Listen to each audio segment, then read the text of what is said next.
Hello అండి, నా పేరు డాక్టర్ కారెడ్డి శ్రీధర్ రెడ్డి. నేను జనరల్ లాప్రోస్కోపిక్ సర్జన్ అండ్ నేను వర్క్ చేసేది ట్రీట్మెంట్ రేంజ్ హాస్పిటల్లో. ఈ ట్రీట్మెంట్ రేంజ్ హాస్పిటల్ అనేది కేపీహెచ్బి రోడ్ నెంబర్ 4 కూకట్పల్లి అవైలబుల్గా ఉంది.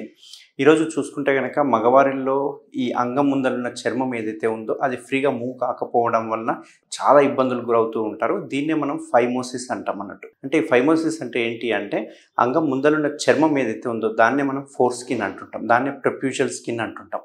ఆ ఫోర్ స్కిన్ ఏదైతే ఉందో అది వెనక్కి రాదు. మామూలుగా యూజువల్గా చూసుకుంటే కనుక ఆ ఫోర్ స్కిన్ ఫ్రీగా మూవ్ అవుతూ ఉండాలి. అంగం ముందరున్న గ్లాండ్స్ అని ఉంటాం కదా, హెడ్ భాగం ఉంటుంది కదా, హెడ్ భాగం మీద నుంచి ఫ్రీగా మూవ్ అవుతూ ఉండాలి. బట్ అది ఫ్రీగా మూవ్ అవ్వదు. ఫ్రీగా మూవ్ అవ్వకుండా టైట్ అయిపోతుంటుంది. ఒకసారి టైట్ అవ్వడమే కాకుండా పెయిన్ఫుల్గా కూడా మూవ్ అవుతూ ఉంటుంది. ఇట్లాంటి దాన్నే మనం ఫైమోసిస్ అంటాం. ఈ ఫైమోసిస్ రావడానికి ముఖ్య కారణం డయాబెటీస్, షుగర్ వల్లనే ఇది యూజువల్గా ఫైమోసిస్ అనేది స్టార్ట్ అవుతుంది. దీన్ని మనం బెలనైటిస్ అని కూడా అంటుంటాం. అయితే ఈ ఫైమోసిస్ కానీ బెలనైటిస్ కానీ బెలనోపాస్టైటిస్ కానీ ఇవన్నీ డిసీజులు ఏంటంటే అంగం ముందరున్న చర్మానికి వస్తూ ఉంటాయి అన్నట్టు. దీనికి యూజువల్గా మనము పర్మనెంట్ సొల్యూషన్ ఏంటంటే మామూలుగా కొన్ని మందుల వలన ఉపయోగం అనేది ఉంటుంది బెలనైటిస్కి. బట్ మళ్ళీ రికరెంట్ వస్తుంటుంది. అంటే ఇది ఒక సెల్ఫ్ లిమిటింగ్ డిసీజ్. మనం మందులు వాడినా వాడకపోయినా అదే హీల్ అవుతుంది. కానీ వచ్చినప్పుడల్లా దగ్గర అయిపోతుంటుంది, చర్మం అనేది దగ్గర అయిపోతుంటుంది. దానివల్ల చర్మం అనేది వెనక్కి పోదు. దీనివల్ల ఏమవుతుందంటే వెనక్కి పోకపోవడం వల్ల క్లీనింగ్ ఇబ్బంది అవుతుంది. ఇంటర్ కోర్స్ అప్పుడు విపరీతమైన పెయిన్ఫుల్ ఉంటుంది. ఓసారి అంగ స్తంభన కూడా ఇష్యూస్ వస్తూ ఉంటాయి.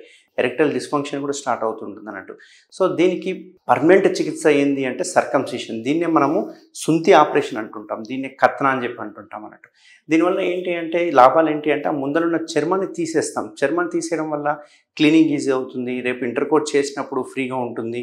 అండ్ ఎటువంటి అటాచ్మెంట్స్ లేకపోవడం వల్ల ఫ్రీ సెక్స్ అనేది ఉంటుంది. దీనివల్ల పెయిన్ అనేది ఉండదు, మెయిన్గా పెయిన్ ఉండదు, ఎరెక్టల్ డిస్ఫంక్షన్ అనేది ఉండదు. సో ఈ అంగస్తంభనకు సంబంధించిన ఇష్యూస్ కూడా ఈ ఫైమోసిస్ ద్వారా కూడా వచ్చే అవకాశాలు ఉంటాయి. సో చాలామంది ఏంటంటే అంగస్తంభన ఇష్యూస్ రాగానే డాక్టర్స్ దగ్గరికి వెళ్ళిపోయి సెక్షువాలజిస్ట్ దగ్గరికి వెళ్ళిపోతుంటారు. కానీ ఫస్ట్ వాళ్ళు చెక్ చేసుకోవాల్సింది అంగం ముందున్న చర్మం అసలు వెనక్కి పోతుందా లేదా, ఫ్రీగా మూవ్ అవుతుందా లేదా. అట్లా ఫ్రీగా మూవ్ కాకపోతే కూడా అంగస్తంభన ఇష్యూస్ వస్తూ ఉంటాయి అన్నట్టు.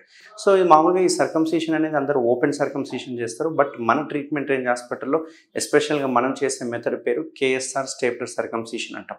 ఈ కేఎస్ఆర్ స్టేప్లర్ అంటే ఏంటి అసలు అంటే ఈ కేఎస్ఆర్ అనేది ఒక ఇన్స్ట్రుమెంట్, అదొక డిస్పోజబుల్ ఇన్స్ట్రుమెంట్. దీన్ని ఏంటంటే ఒక పేషెంట్కి ఒకటే యూజ్ చేస్తుంటాం, తర్వాత డిస్పోజ్ చేస్తూ ఉంటాం. సో ఇందులో ఉండే సిలికాన్ రింగ్ ఏదైతే ఉందో చాలా స్మూత్ ఉంటుంది. దీనివల్ల ఎటువంటి పెయిన్ ఉండదు, ఎటువంటి ఎడిమా వాపు ఉండదు, ఎటువంటి నొప్పి ఉండదు. So complete painless procedure. అంతేకాకుండా బ్లడ్ కూడా అనేది ఒక చుక్క కూడా బ్లడ్ కూడా రాదు. సో ఈ సర్కంసిషన్ అనేది మనం స్టేప్లర్ మెథడ్ ద్వారా చేస్తాం. ఓపెన్ మెథడ్ బదులు స్టేప్లర్ మెథడ్ ద్వారా చేస్తాం. దీనివల్ల 5 నిమిషాల సర్జరీ అయిపోతుంది అండ్ 30 మినిట్స్లో డిశ్చార్జ్ చేయడం జరుగుతుంది. అండ్ పేషెంట్ మళ్ళీ యథావిధిగా వాళ్ళ డ్యూటీకి వెళ్ళిపోవచ్చు. ఎటువంటి రెస్ట్ కానీ, బెడ్ రెస్ట్ కానీ, ఎటువంటి పథ్యం కానీ, ఎటువంటి డ్రెస్సింగ్స్ కానీ అవసరం ఉండదు. జస్ట్ వాళ్ళు యథావిధిగా వాష్ చేసేసుకొని వెళ్ళిపోవచ్చు అన్నట్టు. సో దీనికి తీసుకోవాల్సిన జాగ్రత్తలు ఏంటంటే 3 జాగ్రత్తలు. ఒకటి, ఎరెక్షన్ అవ్వకుండా చూసుకోవాలి. రెండవది, ఇంటర్ కోర్స్ అనేది చేయకూడదు, కలవకూడదు 1 మంత్ వరకు. ఎరెక్షన్ మాత్రం ఒక 15 డేస్ వరకు అవ్వకుండా జాగ్రత్త పడాలి. అండ్ శుభ్రంగా క్లీన్ చేసుకోవాలి, సోప్ వాటర్తో రుద్ది కడుక్కోవాలి. దీనివల్ల ఏంటంటే ఆ పిన్స్ అనేవి తొందరగా ఊడిపోయే అవకాశాలు ఉంటాయి. సో ఎవరికైనా ఈ ఫైమోసిస్ ఇష్యూస్ ఉంటే తప్పకుండా నన్ను కన్సల్ట్ అవ్వండి.